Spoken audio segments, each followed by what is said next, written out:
ভাইয়েরা আমার, আজ দুঃখ ভরা ক্লান্ত মন নিয়ে আপনাদের সামনে হাজির হয়েছি।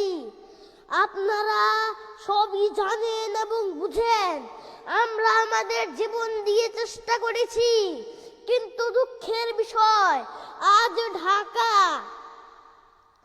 চট্টগ্রাম, খুলনা, রাজশাহী, রংপুরে আমার ভাইয়ের রক্তে রাজপথ রঞ্জিত হয়েছে।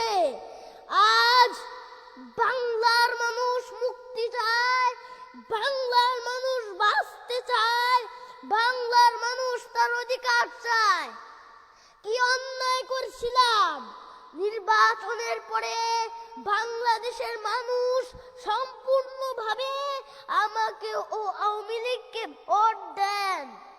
আমাদের ন্যাশনাল অ্যাসেম্বলি বসবে, আমরা সেখানে শাসনতন্ত্র তৈরি করব এবং এই দেশকে আমরা গড়ে তুলব। এদেশের মানুষ অর্থনৈতিক, রাজনৈতিক ও সাংস্কৃতিক মুক্তি পাবে।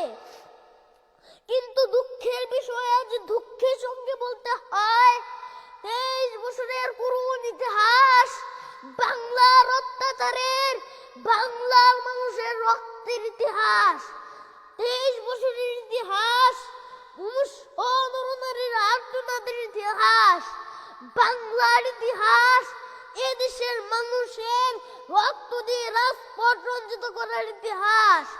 1952 সালে রক্ত দিয়েছি, 1954 সালে নির্বাচনে জয়লাভ করেও আমরা গদিতে বসতে পারি নাই। 1958 সালে আইয়ুব খান মাশাআল্লাহ জারি করে 10 বছর পর্যন্ত আমাদের গোলাম করে রেখেছে। 1966 সালে 6 দফা আন্দোলনে 7 জুনে আমার ছেলেদের গুলি করে হত্যা করা হয়েছে। 1969 আন্দোলনে আইয়ুব খানের পতন হওয়ার পরে তখন ইয়াহিয়া খান সাহেব সরকার নিলেন, তিনি বললেন দেশের শাসনতন্ত্র দেবেন, গণতন্ত্র দেবেন, আমরা মেনে নিলাম। তারপরে অনেক ইতিহাস হয়ে গেল, নির্বাচন হলো। আমি প্রেসিডেন্ট ইয়াহিয়া খান সাহেবের সঙ্গে দেখা করেছি। আমি শুধু বাংলা নয়, পাকিস্তানের মেজরিটি পার্টির নেতা হিসাবে তাকে অনুরোধ করলাম, 15 ফেব্রুয়ারি তারিখে আপনি জাতীয় পরিষদে অধিবেশন দেন। তিনি আমার কথা রাখলেন না, তিনি রাখলেন ভুট্টো সাহেবের কথা। তিনি বললেন প্রথম সপ্তাহের মাস হবে। আমরা বললাম ঠিক আছে, আমরা অ্যাসেম্বলিতে বসবো। আমি বললাম অ্যাসেম্বলির মধ্যে আলোচনা করব। এমনকি আমি এ পর্যন্ত বললাম যদি কেউ ন্যায্য কথা বলে, আমরা সংখ্যায় বেশি হলেও একজন যদি অসে হয়, তা ন্যায্য কথা আমরা মেনে নিব। জনাব ভুট্টো সাহেব এখানে এসেছিলেন, আলোচনা করলেন, বলে গেলেন যে আলোচনার দরজা বন্ধ না, আর আলোচনা হবে। তারপরে অন্যান্য নেতৃবৃন্দের সাথে আলাপ করলাম, আপনারা আসুন বসুন, আমরা আলাপ করে শাসনতন্ত্র তৈরি করি। তিনি বললেন পশ্চিম পাকিস্তানের মেম্বাররা যদি এখানে আসে তাহলে কসাইখানা হবে অ্যাসেম্বলি। তিনি বললেন যে যাবে তাকে মেরে ফেলে দেওয়া হবে। যদি কেউ অ্যাসেম্বলিতে আসে তাহলে পেশোয়ার থেকে করাচি পর্যন্ত দোকান জোর করে বন্ধ করা হবে। আমি বললাম অ্যাসেম্বলি চলবে। তারপরে হঠাৎ 1 তারিখে অ্যাসেম্বলি বন্ধ করে দেওয়া হলো। ইয়াহিয়া খান সাহেব প্রেসিডেন্ট হিসাবে অ্যাসেম্বলি ডেকেছিলেন। আমি বললাম যে আমি যাব। ভুট্টো সাহেব বললেন তিনি যাবেন না। 35 জন সদস্য পশ্চিম পাকিস্তান থেকে এখানে আসলেন।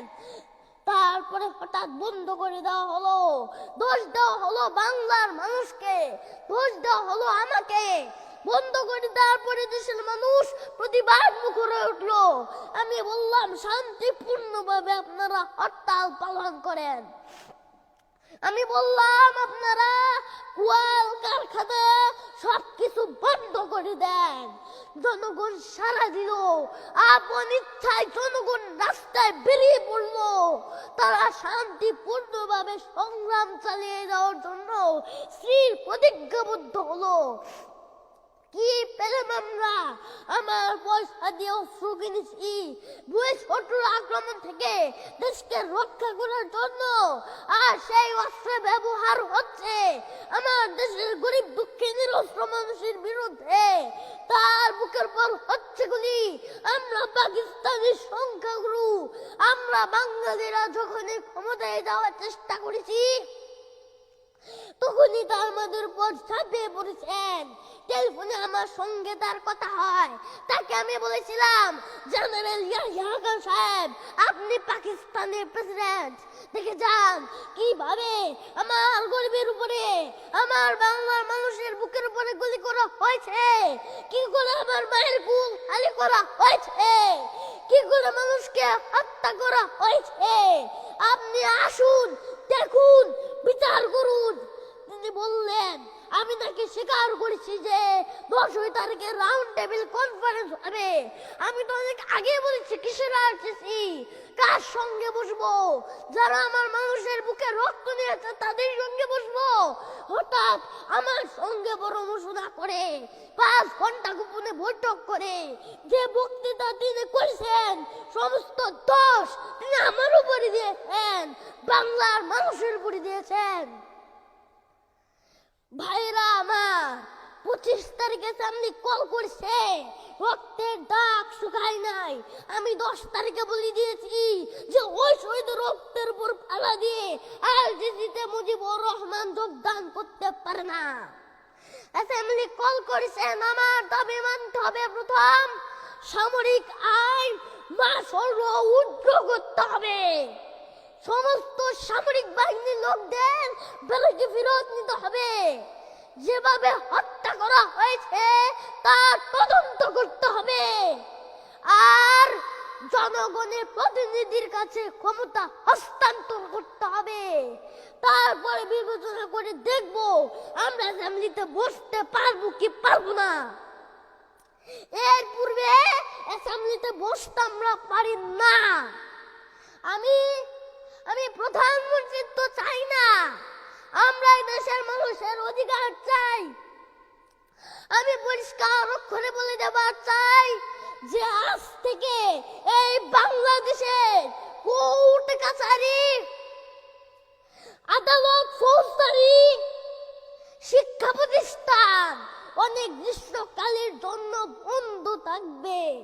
গরিবের যাতে কষ্ট না হয়, যাতে আমার মানুষ কষ্ট না করে, সেই জন্য সমস্ত অন্যান্য যে জিনিসগুলো আছে সেগুলোর হরতাল কাল থেকে চলবে না। রিক্সা, ঘোড়া গাড়ি চলবে, রেল চলবে, লঞ্চ চলবে। শুধু secretariat, supreme court, high court, জজ কোর্ট, সেমি গভর্নমেন্ট দপ্তরগুলো অবদা কোনো কিছু চলবে না। 28 তারিখে কর্মচারীরা যে বেতন নিয়ে আসবেন, এরপরে যদি বেতন দেওয়া না হয়, আর যদি একটা গুলি চলে, আর যদি আমার লোকের উপর হত্যা করা হয়, তোমাদের উপর কাছে আমার অনুরোধ রইল, প্রত্যেক ঘরে ঘরে দুর্গ গড়ে তুলো। তোমাদের যা কিছু আছে তাই নিয়ে শত্রুর মোকাবেলা করতে হবে। এবং জীবনের তরে রাস্তাঘাট যা যা আছে সব কিছু আমি যদি হুকুম দেবার নাও পারি, তোমরা বন্ধ করে দেবে।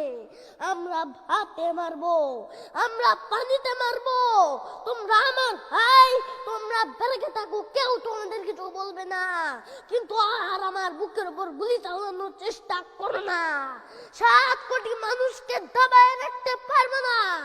আমরা যখন মরতে শিখেছি তখন কেউ আমাদের দাবাতে পারবে না। আজ যে সমস্ত লোক শহীদ হয়েছে, আঘাতপ্রাপ্ত হয়েছে, আমরা আওয়ামী লীগের থেকে যতদূর পারি তাদের সাহায্য করতে চেষ্টা করব। যারা পারেন আমার রিলিফ কমিটিতে সামান্য টাকা পয়সা পৌঁছাই দিবেন। আর এই 7 দিন হরতালে যে শ্রমিক ভাইরা যোগদান করেছেন, প্রত্যেকটা শিল্পী